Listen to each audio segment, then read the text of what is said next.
Bom dia. Sejam todos muito bem-vindos em mais este momento de louvor e adoração.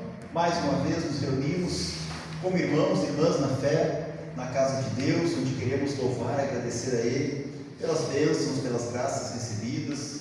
Saudamos também aqueles que nos assistem através das nossas redes sociais. Faço uma pergunta no dia de hoje: como é que nós avaliamos algo? O que é algo? Como é que a gente sabe que algo tem valor para nós? Como é que nós, seres humanos, costumamos fazer essa avaliação? E como é que Deus avalia aquilo que tem valor para Ele?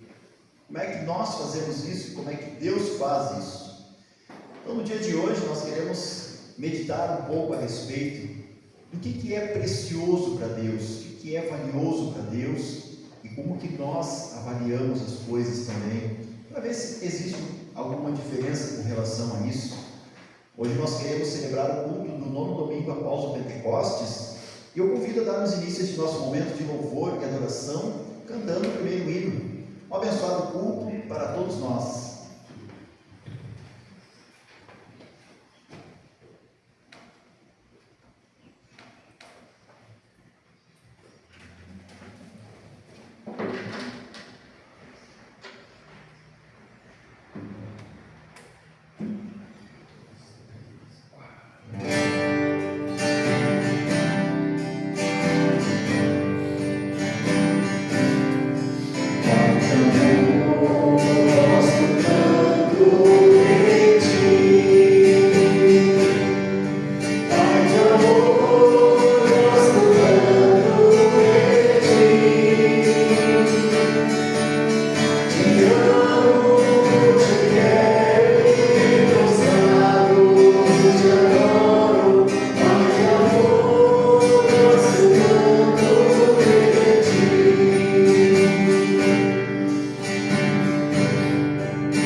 Convido aqueles que podem, por gentileza, se colocarem em pé para fazermos a invocação. Em nome do Pai, e do Filho, e do Espírito Santo. Amém. Amados do Senhor, Deus é nosso refúgio e fortaleza. Socorro bem presente nas tribulações. Se dissermos que não temos pecado, a nós mesmos nos enganamos, e a verdade não está em nós. Mas se confessarmos os nossos pecados, Ele é fiel e justo para nos perdoar e nos purificar de toda injustiça. Assim como estamos, vamos então confessar os nossos pecados, cantando o próximo hino. Te confesso, ó Deus.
Tendo confessado os seus pecados, confiando no perdão de Deus em Cristo e desejando o consolo e a direção do Espírito Santo, como ministro da palavra, chamado e ordenado, anuncio a vocês a graça de Deus em nome e por ordem de Jesus Cristo, nosso Senhor e Salvador. Perdoa todos os seus pecados, em nome do Pai, e do Filho e do Espírito Santo.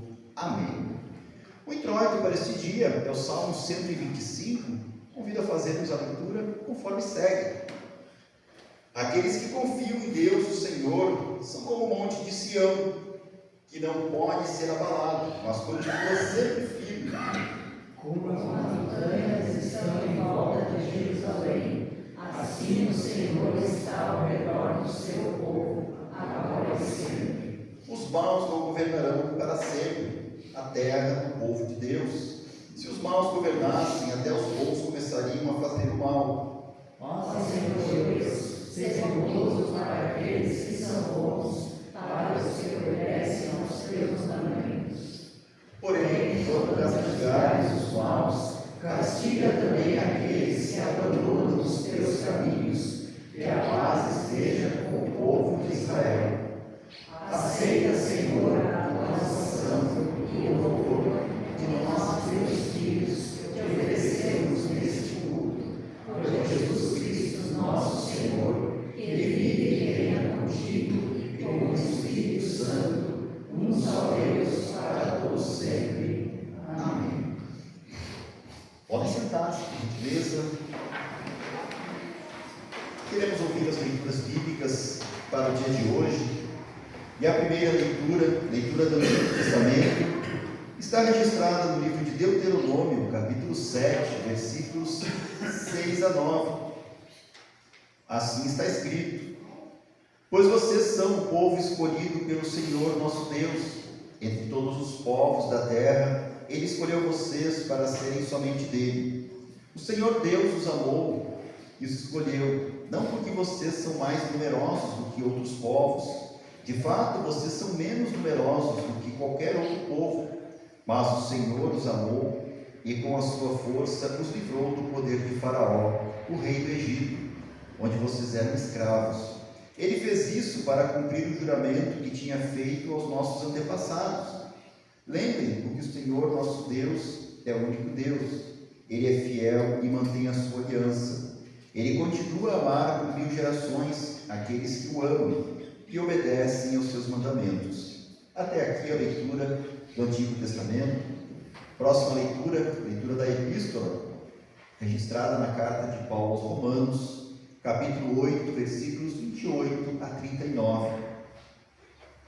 Assim está escrito: Pois sabemos que todas as coisas trabalham juntas para o bem daqueles que amam a Deus, daqueles a quem Ele chamou de acordo com o seu plano. Porque aqueles que já tinham sido escolhidos por Deus, Ele também separou, a fim de que se tornassem parecidos com o seu Filho. Ele fez isso para que o Filho fosse o primeiro entre muitos irmãos. Assim Deus chamou os que havia separado.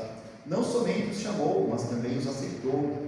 E não somente os aceitou, mas também repartiu a sua glória com eles. Diante de tudo isso, o que mais podemos dizer? Se Deus está do nosso lado, quem poderá nos vencer? Ninguém, porque Ele nem mesmo deixou de entregar o próprio Filho, mas o ofereceu por todos nós. Se Ele nos deu o seu Filho, será que não nos dará também todas as coisas? Quem acusará aqueles que Deus escolheu? Ninguém, porque o próprio Deus declara que eles não são culpados. Será que alguém poderá condená-los? Ninguém, pois foi Cristo Jesus quem morreu, ou melhor, quem foi ressuscitado e está à direita de Deus. E Ele pede a Deus em favor de nós. Então, quem pode nos separar do amor de Cristo? Serão os sofrimentos, as dificuldades, a perseguição, a fome, a pobreza, o perigo ou a morte? Como dizem as Escrituras Sagradas: por causa de ti estamos em perigo de morte o dia inteiro. Somos tratados como ovelhas que vão para o matadouro. Em todas essas situações temos a vitória completa por meio daquele que nos amou. Pois eu tenho a certeza de que nada pode nos separar do amor de Deus, nem a morte, nem a vida, nem os anjos, nem outras autoridades ou poderes celestiais, nem o presente, nem o futuro, nem o mundo lá de cima, nem o mundo lá de baixo. Em todo o universo, não há nada que possa nos separar do amor de Deus, que é nosso por meio de Cristo Jesus, o nosso Senhor. Até aqui, a leitura da Epístola. Convido a cantarmos o próximo hino em preparação à leitura do Santo Evangelho.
A leitura do Santo Evangelho para esse dia está registrada no Evangelho conforme Mateus, capítulo 13, versículos 44 a 52.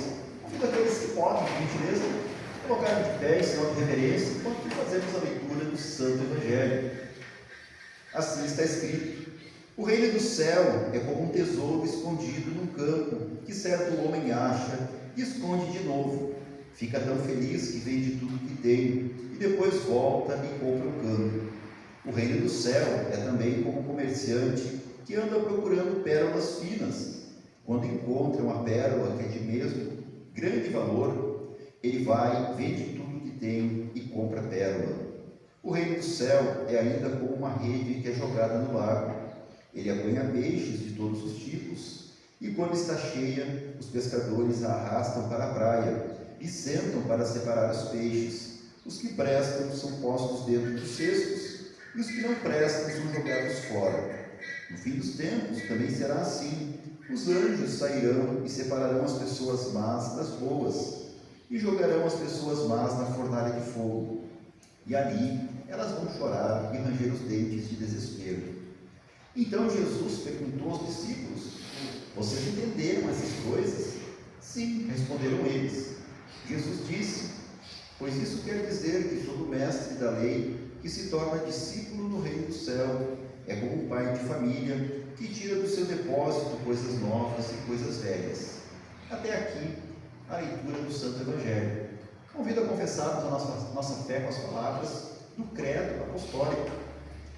Creio em Deus Pai Todo-Poderoso, Criador do céu e da terra, e em Jesus Cristo, seu único Filho nosso Senhor, o qual foi concebido pelo Espírito Santo, nasceu da Virgem Maria, padeceu sob Pôncio Pilatos, foi crucificado, morto e sepultado, desceu ao inferno, no terceiro dia ressuscitou dos mortos, subiu aos céus e está sentado à direita de Deus Pai Todo-Poderoso, de onde há de vir a julgar os vivos e os mortos.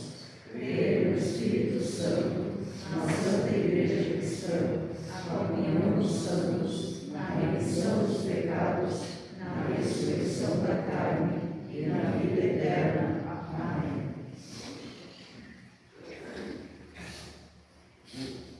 Podem sentar-se. Por gentileza, eu convido a cantarmos o próximo hino em preparação à mensagem.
Que Deus nos abençoe a meditarmos em Sua Santa Palavra. Em nome de Cristo. Amém. Na leitura do Evangelho de hoje, vemos que Jesus, ele conta 3 parábolas. Uma delas, ele fala o seu significado. As outras 2, ele não fala. E são 2 parábolas, essas que não fala o significado, 2 parábolas bem conhecidas. A parábola primeira ali é a parábola do tesouro escondido, depois da pérola preciosa. E talvez por Jesus não falar o seu significado, talvez essas 2 parábolas tenham despertado reflexões ao longo da história da igreja.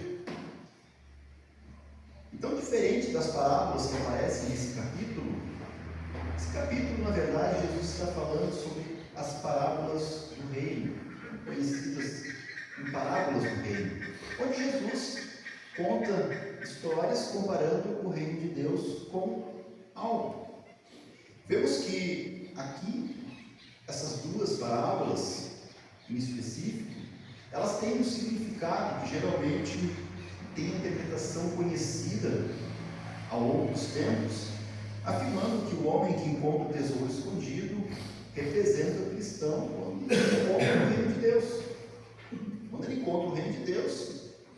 E também o negociante de pérolas, da mesma forma, a pessoa que percebe que nada neste mundo pode se comparar com a riqueza da salvação. Então essa pessoa vende tudo aquilo que tem para possuir esse grande tesouro. E vemos que há muita verdade nessas duas interpretações aqui. Nós vemos que quando o Evangelho chega ao coração de uma pessoa, tudo muda. O Espírito Santo cria fé, transforma prioridades, muda a maneira de enxergar a vida e faz com que aquilo que parecia antes ser indispensável perca importância. Isso se dá pela alegria de conhecer a Cristo.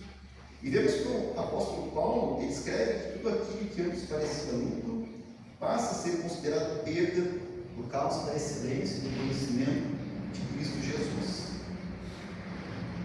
E aqui nos faz lembrar da importância do trabalho missionário que a igreja tem, o trabalho de nós levarmos a mensagem da salvação para mais e mais pessoas, até porque ninguém pode valorizar um tesouro se nunca conhecê-lo antes.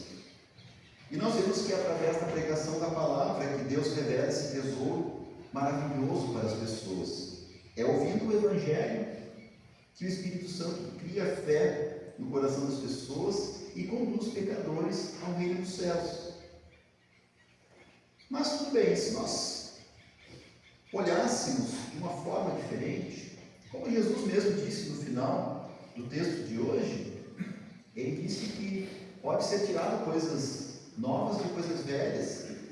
Se nós olhássemos novamente para essas duas histórias, e talvez o personagem principal não fosse o ser humano.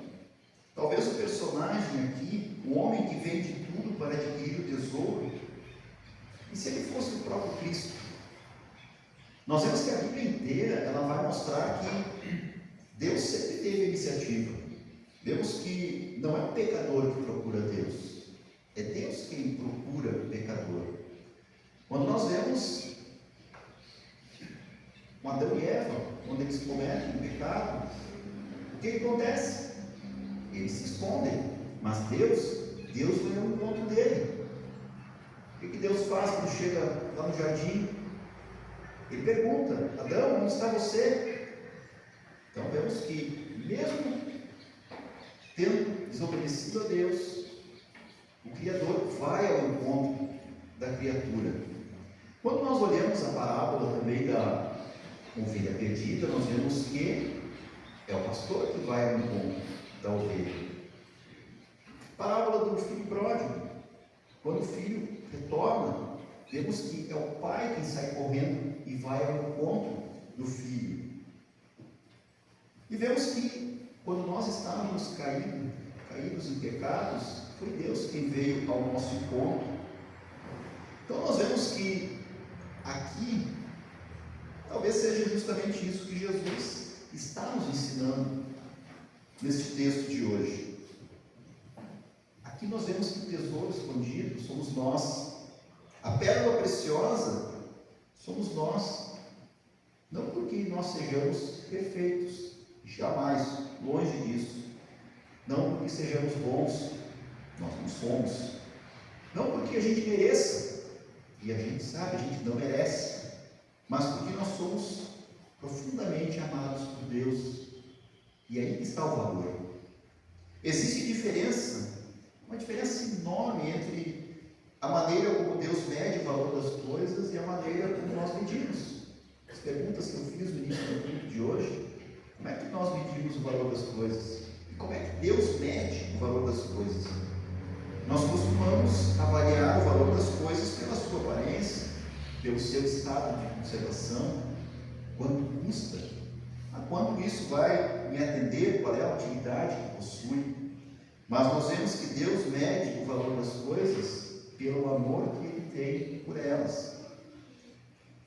Um exemplo que nós podemos dar aqui é que uma mãe, quando seu filho vai para a escola, pela primeira vez chega em casa com um desenho. Dificilmente ela vai colocar aquele desenho fora.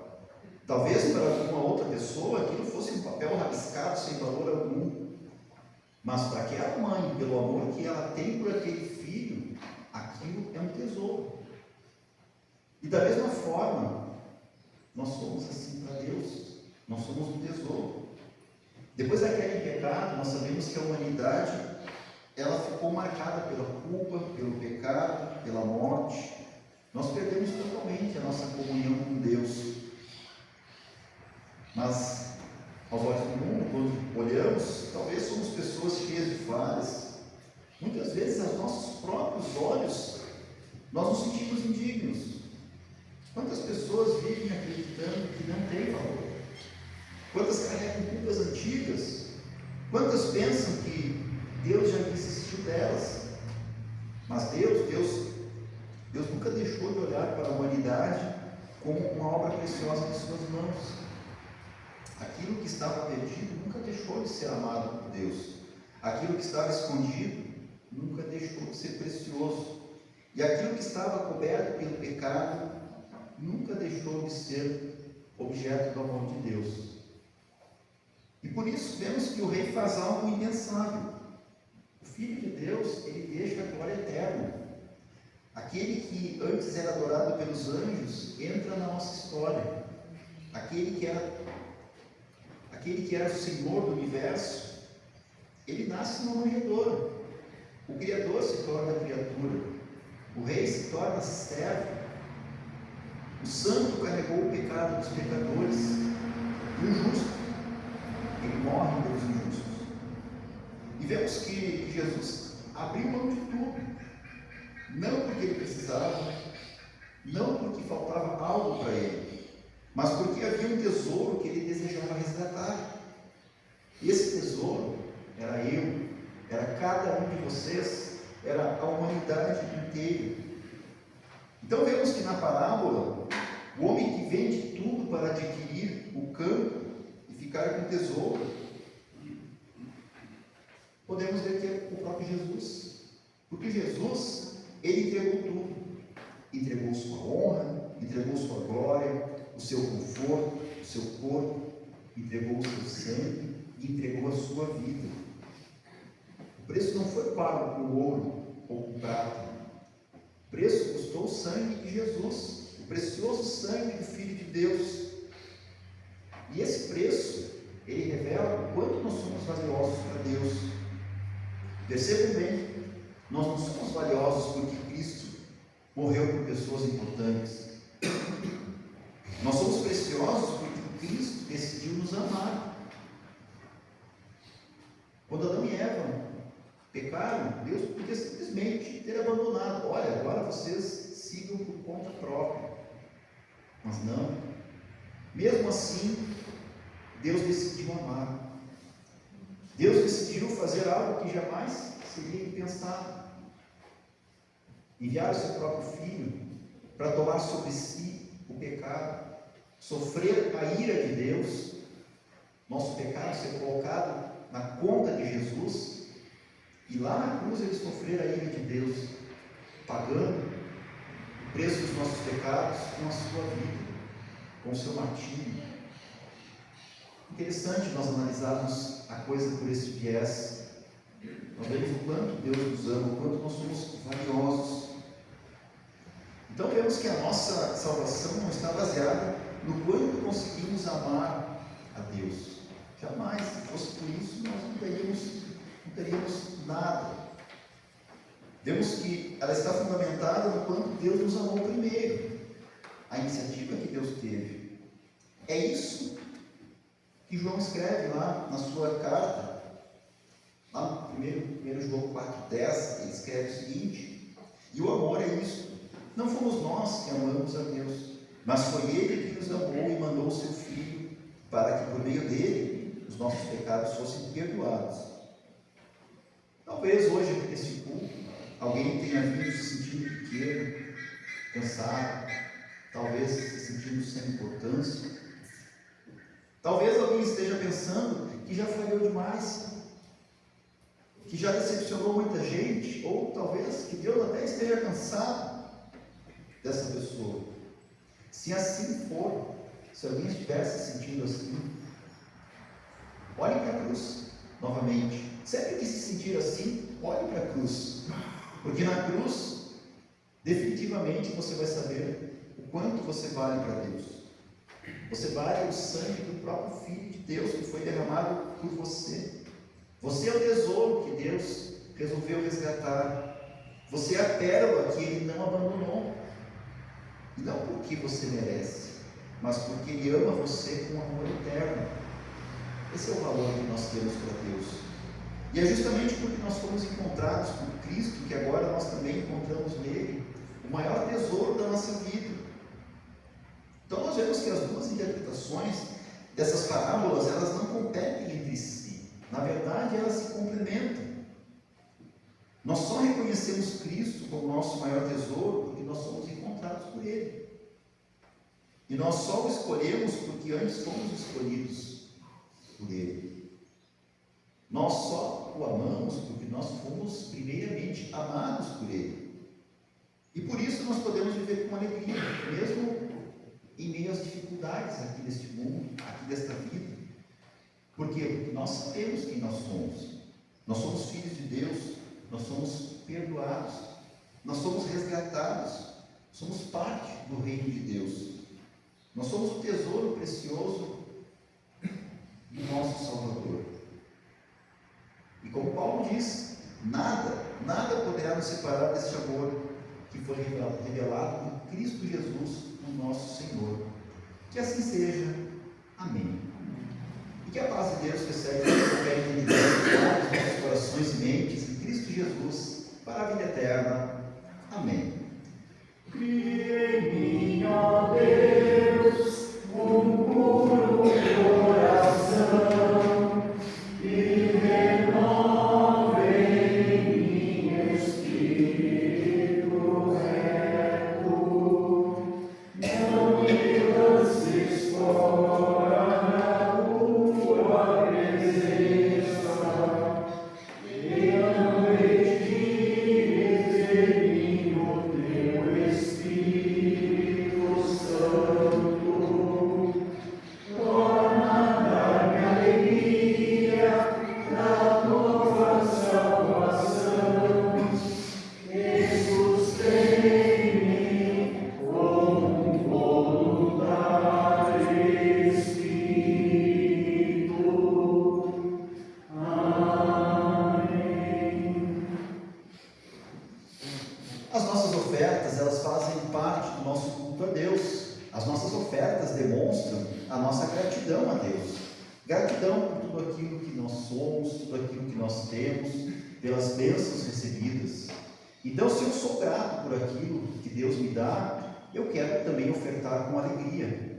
E as nossas ofertas, elas ajudam no nosso trabalho, o trabalho da pregação da palavra, que é tão importante para nos mantermos na fé e para levarmos a palavra da salvação para mais e mais pessoas.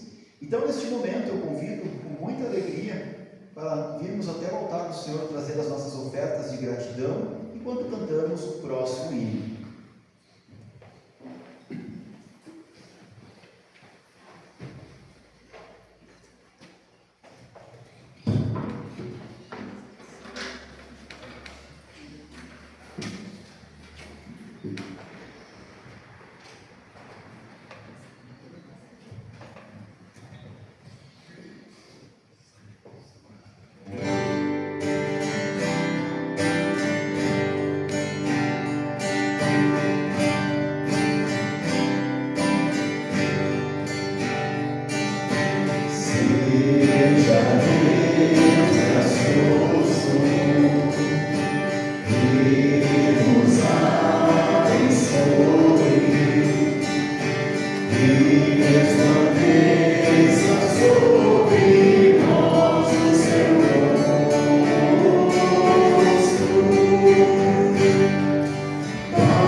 Este é o momento que queremos elevar os nossos corações e mentes a Deus, orando a Ele. Convido aqueles que podem, por gentileza, colocarem de pé.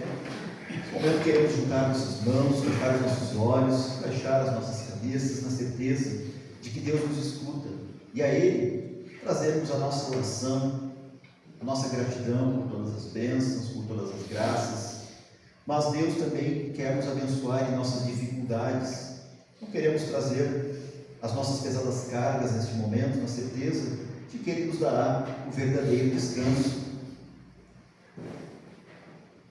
Senhor Deus, Pai Celestial, te agradecemos por tuas bênçãos e porque, apesar de sermos pecadores e rebeldes contra ti, tu nos aceitas e nos dás tanto valor a ponto de ter enviado o teu amado Filho Jesus Cristo para morrer por cada um de nós.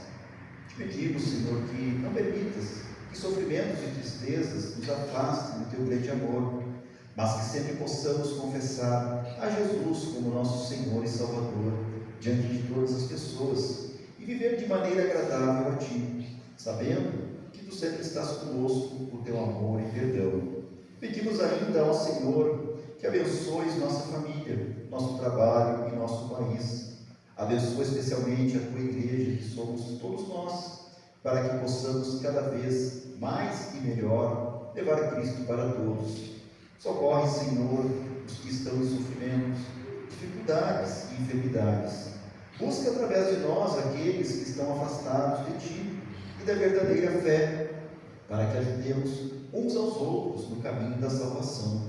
Tudo isso nós entregamos nas Tuas mãos, ó Pai querido, em nome e por amor de Jesus Cristo, nosso Senhor e Salvador, que nos ensinou a orar. Pai nosso, que estás nos céus, santificado seja o teu nome. Venha o teu reino, seja feita a tua vontade, assim na terra como no céu. O pão nosso de cada dia nos dá hoje, perdoa as nossas dívidas, assim como nós também perdoamos aos nossos devedores. E não nos deixes cair em tentação, mas livra-nos do mal, pois teu é o reino, o poder e a glória para sempre. Amém.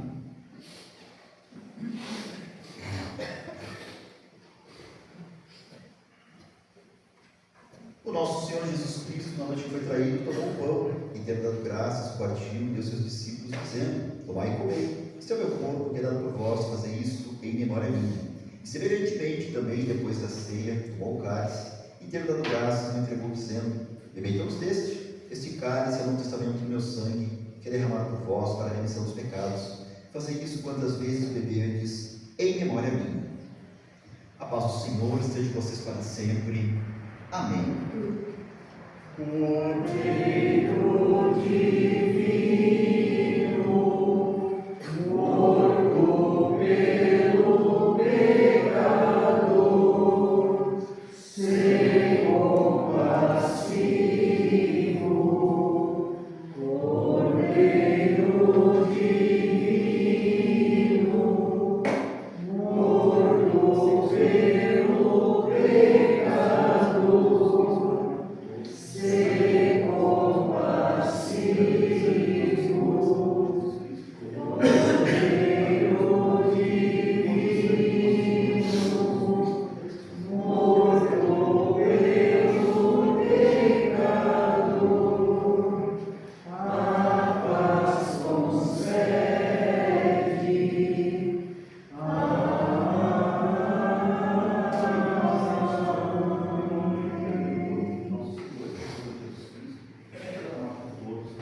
Podem sentar-se, por gentileza. Dá-me derramado a favor de vós para o perdão dos pecados.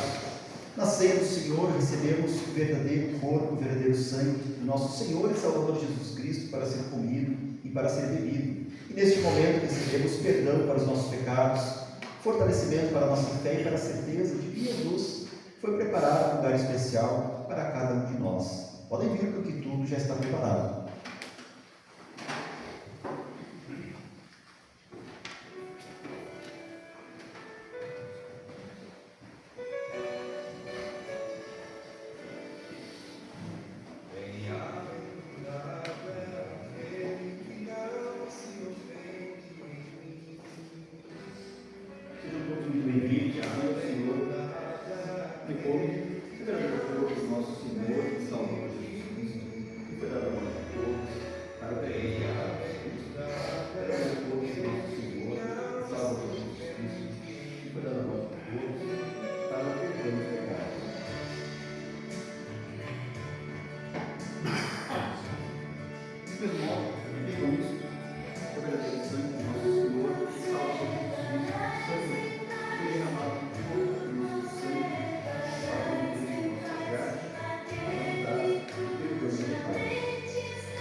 mesmo modo também queremos reverenciar o sangue de nosso Senhor e Salvador Jesus Cristo Santo, que foi derramado por conta do sangue e favor de Deus na nossa cidade, para ajudar a perdão dos pecados.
Convido aqueles que podem, por gentileza, colocarem em pé. Todas as vezes vocês comem este pão e bebem este cálice, anunciamos a morte do Senhor até que Ele venha. demos graças ao Senhor e oremos. Amado Pai, que nos alimentaste com o corpo e o sangue do Cordeiro de Deus, no pão e no vinho, rogamos que este alimento celestial fortaleça a nossa fé, o nosso amor por Ti e pelas outras pessoas, acolhidos e integrados por Ti. Queremos acolher e integrar muitas pessoas em Tua igreja e sermos instrumentos na Tua amorosa mão, para que muitos recebam o pão da vida, Jesus Cristo, e tenham a salvação eterna. Amém. recebam a bênção do nosso Deus divino. O Senhor te abençoe e te guarde. O Senhor faça resplandecer o seu rosto sobre ti e tenha misericórdia de ti. O Senhor sobre ti levante seu rosto e te dê a paz. Amém. Amém. Amém. Pode sentar-se, por gentileza. Convido a cantarmos o próximo hino para concluirmos esse nosso momento de louvor e adoração.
chegamos ao final de mais um culto. Se alguém quiser alguma informação sobre a nossa igreja, tirar alguma dúvida, enfim, fiquem à vontade. Um abençoado domingo, fiquem na paz de Jesus.